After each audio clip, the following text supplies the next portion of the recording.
राजनीति विज्ञान, प्रकृति और स्वरूप, परिभाषा, कार्यक्षेत्र, दायरा आदि जानने के बाद थोड़ा तो हम इसके प्रकृति पर जाएं। प्रकृति का अर्थ है nature, nature of political science.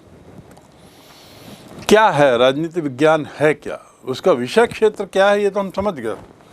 पर अब हम थोड़े दूसरे बिंदु पर आते हैं जिसके आधार पर यह निष्कर्ष निकालना है कि हर विषय का एक अपना स्वरूप होता है, हर विषय की एक अपनी आत्मा होती है, अपनी भाषा होती है हर विषय की। ऐसी राजनीति विज्ञान भी अछूता नहीं है।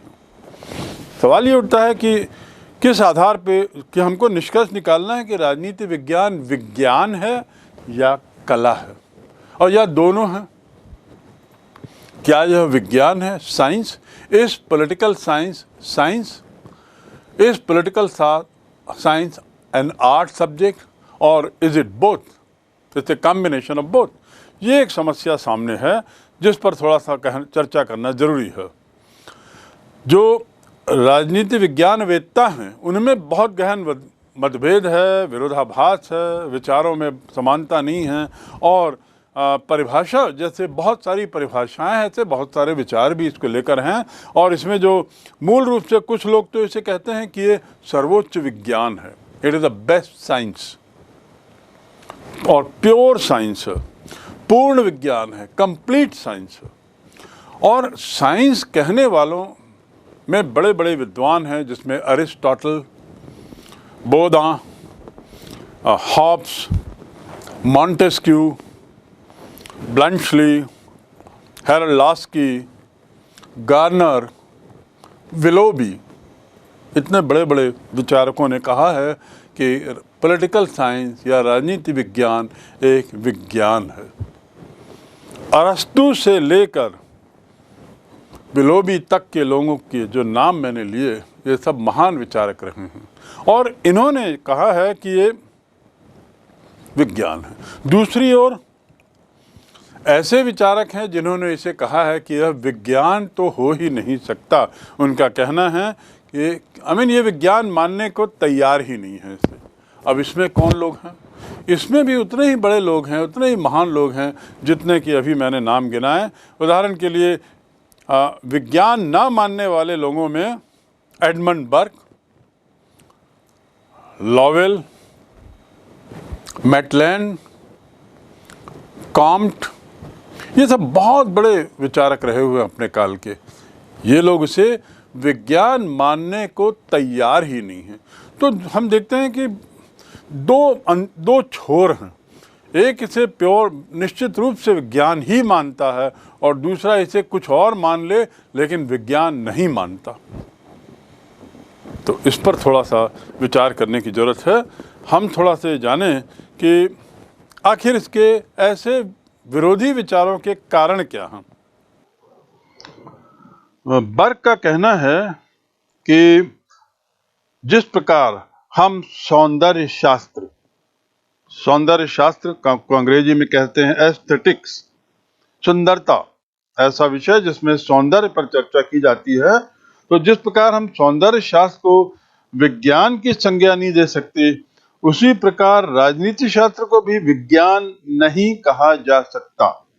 यह विचार एडमंड बर्क, जो बहुत ही प्रसिद्ध फिलोसोफर हुए हैं, विचारक हुए हैं और राजनीतिक विचारक के रूप में दुनिया में इनकी बहुत गहरी पैठ है, उन्होंने कहा है कि यह विज्ञान नहीं है।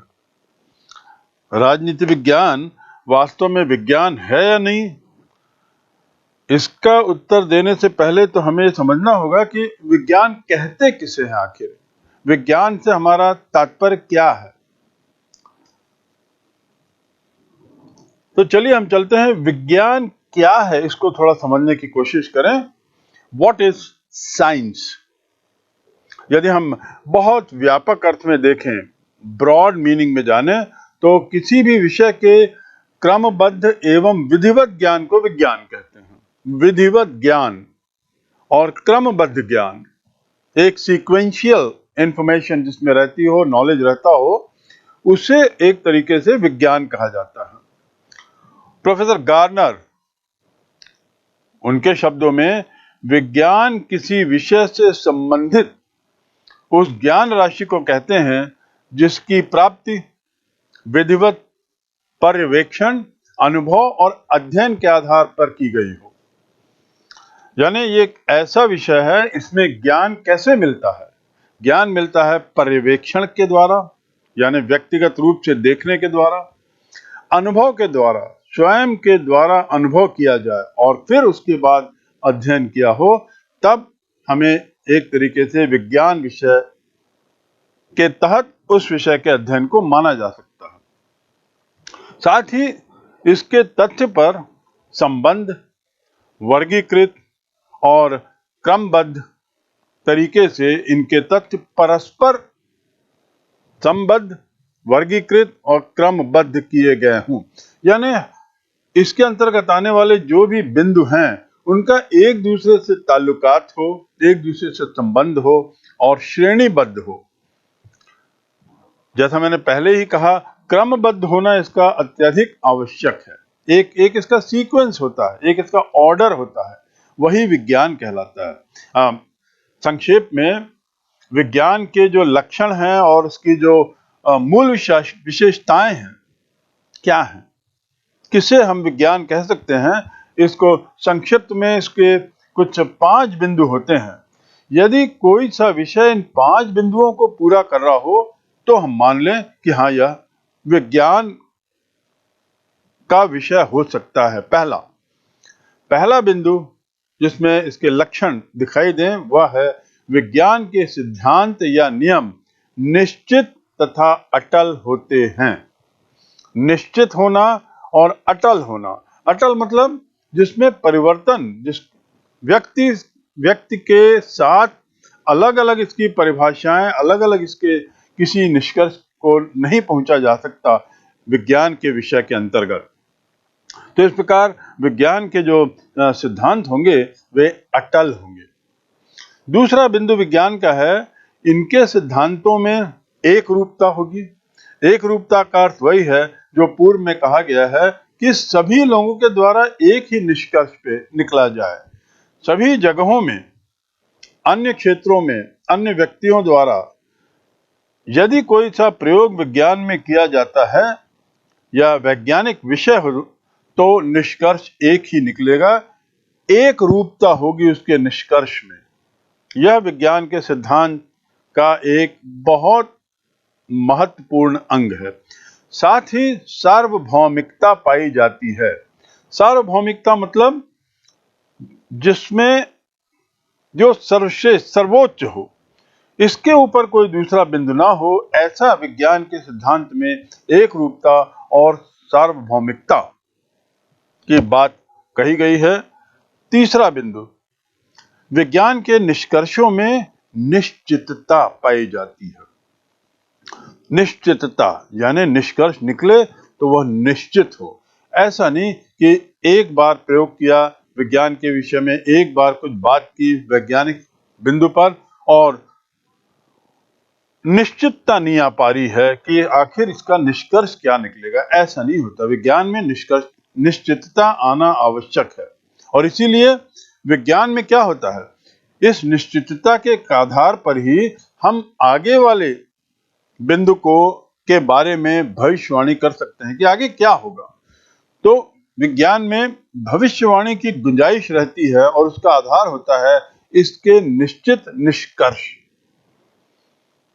पांचवा और अंतिम बिंदु, विज्ञान में प्रयोग एवं पर्यवेक्षण द्वारा किसी निष्कर्ष पर पहुंचा जाता है।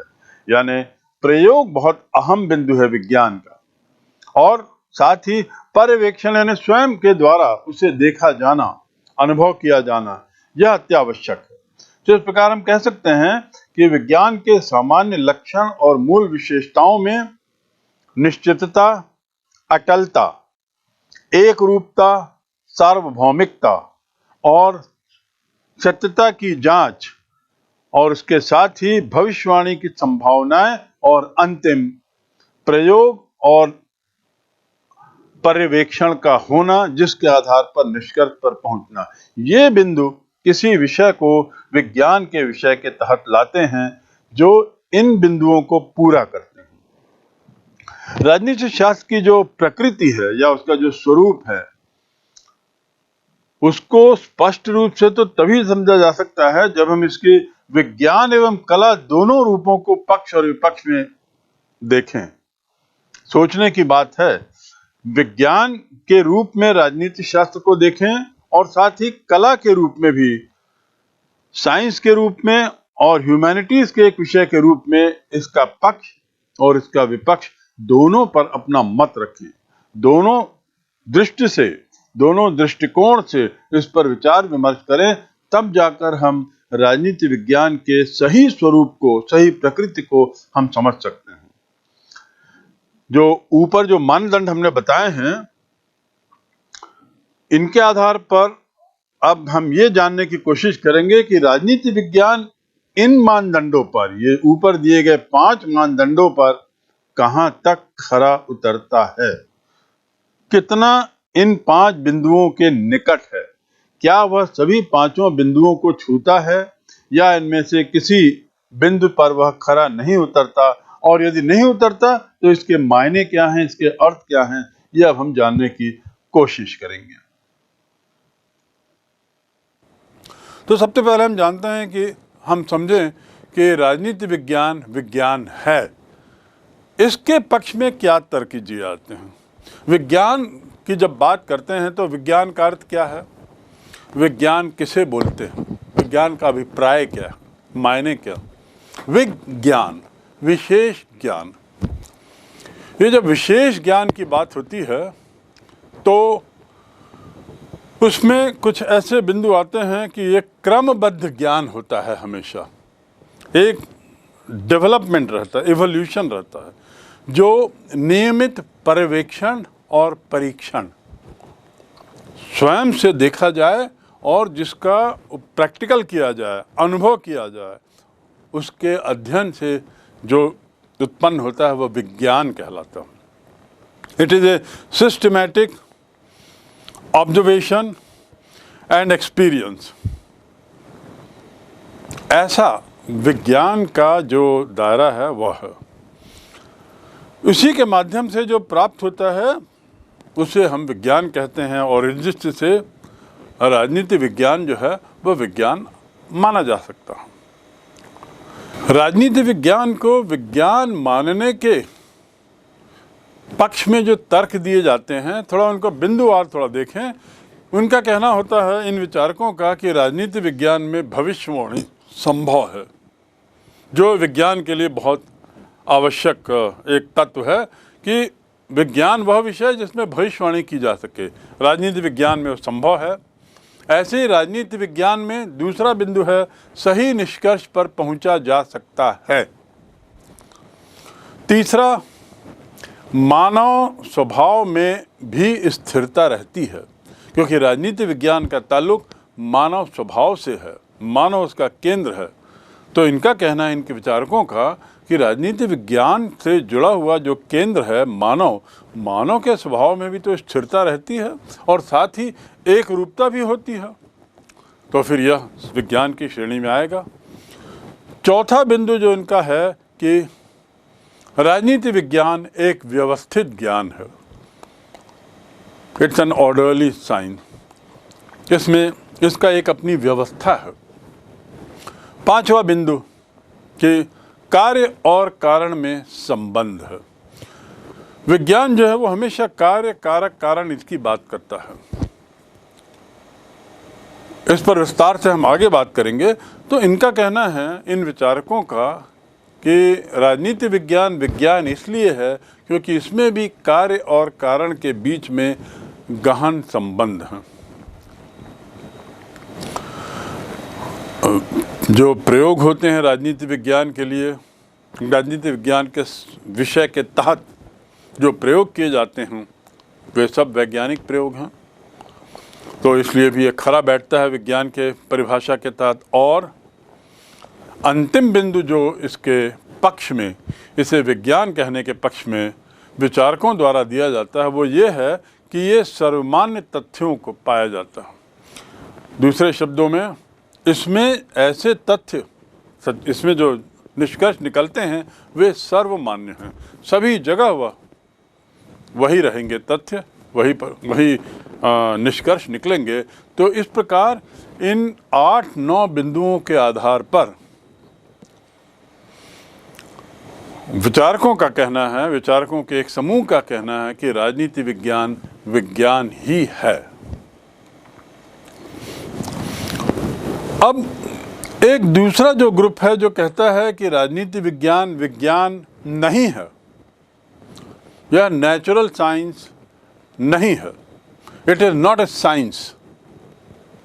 आखिर उनके पीछे क्या, मैटलैंड, मैंने जो पूर्व में बताया, मैटलैंड और बकेल, ये इसमें सबसे प्रसिद्ध हैं। मैटलैंड ने तो यहाँ तक कहा कि जब मैं किसी ऐसे प्रश्न पत्र को देखता हूँ जिसके ऊपर लिखा रहता है शीर्षक में राजनीति विज्ञान, तो मुझे प्रश्नों को देखकर नहीं बल्कि उसके शीर्षक को देखकर बड़ा दुख होता है।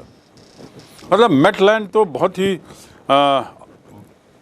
आलोचना के साथ राजनीति विज्ञान को विज्ञान नहीं मानता और कहता है कि इसका शीर्षक, राजनीति विज्ञान स्वयं में मुझे बड़ा दुखी कर देता है ये शीर्षक। दूसरी ओर बकेल का क्या कहना है?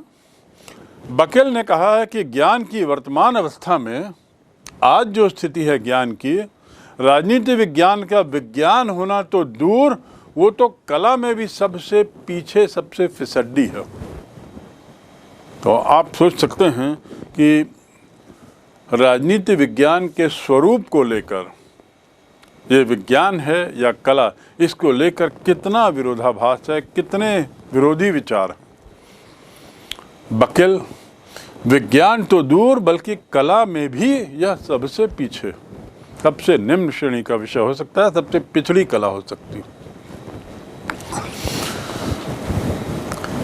राजनीति विज्ञान की वैज्ञानिकता के विपक्ष में तर्क, अर्थात राजनीति विज्ञान विज्ञान नहीं है जैसा कि मैटलैंड और बकेल आदि ने कहा है, तो अपनी बात के पक्ष में उनका क्या कहना है, विज्ञान क्यों नहीं है?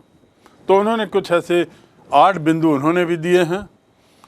पहला कि यह सर्वमान्य सिद्धांत का अभाव है, अर्थात ऐसे सिद्धांत जो सभी को मान्य हों, सभी जगह बराबर हों, माने जाएं, इसका इसमें स्पष्ट अभाव है।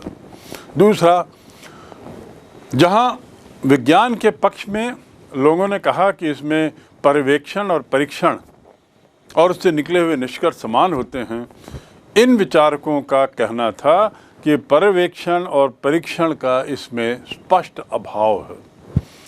ऐसे वैज्ञानिक परीक्षण और पर्यवेक्षण इसमें संभव नहीं है जैसा कि विज्ञान की परिभाषा के तहत परिभाषित किया गया है। तीसरा, इनका कहना है कि कार्य और कारण इसमें आवश्यक नहीं कि संबंध हो, जरूरी नहीं कि हर बार उस किसी कार्य के वही कारण हो, अलग अलग कारण हो सकते हैं और जगह, स्थिति, समय, काल आदि के आधार पर सब बदल जाते हैं। तो इसलिए तीसरा तर्क राजनीति विज्ञान के विज्ञान कहने के विपक्ष में तीसरा तर्क है कि कार्य कारणों में कोई संबंध नहीं पाया गया। चौथी बात है कि मानव का परिवर्तनशील होना। एक और जहां दूसरे विचारक कहते थे कि मानव का स्वभाव स्थायी है, मानव का स्वभाव एक जैसा रहता है, उसमें एक रूपता होती है, स्थायित्व रहता है, विपक्ष में तर्क देने वालों का कहना है मानव का स्वभाव स्थायी नहीं है, वह परिवर्तनशील है। विभिन्न कारणों से, विभिन्न परिस्थितियों में उसका स्वभाव बदल जाए। पांचवा बिंदु, इसमें भविष्यवाणी का भाव है और निश्चित सत्य का भाव है। राजनीति विज्ञान भविष्यवाणी नहीं कर सकता। राजनीति विज्ञान के अध्ययन से किसी प्रकार की भविष्यवाणी करने का जोखिम नहीं लिया जा सकता और इसलिए उसे वैज्ञानिक विषय नहीं माना जा सकता। इसलिए राजनीति विज्ञान विज्ञान नहीं है। छठवां बिंदु, राजनीति विज्ञान कोई माप तौल वाली चीज़ नहीं है, जिसे नापा जा सके, जिसे तौला जा सके, जिसे आंका जा सके। इसके कोई ऐसे पैमाने नहीं हैं।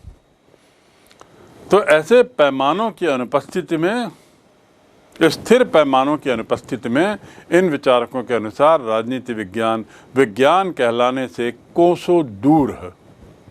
और 7वां बिंदु, सुनिश्चित अध्ययन पद्धति का अभाव है। राजनीति विज्ञान जैसे विज्ञान में एक क्रमशः एक पद्धति है पढ़ने का, एक शैली है उसके अध्ययन की, एक प्रक्रिया है, उसमें एक सिस्टम है। राजनीति विज्ञान में ऐसा नहीं है, ऐसा इन विचारकों का कहना है। कम से कम आज की तारीख में राजनीति विज्ञान में सुनिश्चित अध्ययन पद्धति का अभाव होना राजनीति विज्ञान को विज्ञान कहलाने से वंचित करेगा। और अंतिम बिंदु जो इनके पक्ष में है, या राजनीति विज्ञान को विज्ञान कहलाने के विपक्ष में है, वह है निष्पक्षता का अभाव। राजनीति विज्ञान के जो निष्कर्ष हैं या राजनीति विज्ञान में जो व्यवहार है, ऑब्जर्वेशन है, जरूरी नहीं वो निष्पक्ष हो। वह कई तत्वों से, उसके परिणाम, उसकी परिभाषा, उसके प्रकारक कई कारणों से प्रभावित हो सकते हैं। तो इस प्रकार इन 8 बिंदुओं के आधार पे मेटलैंड और अन्य विचारकों का कहना है कि राजनीति विज्ञान विज्ञान तो कतई नहीं है। और कल ने तो कहा है कि ये बल्कि एक तरीके से कला भी नहीं है। यदि कला में भी इसे लाया जाए तो उसमें सबसे पिछड़ी श्रेणी में आने वाला विषय है।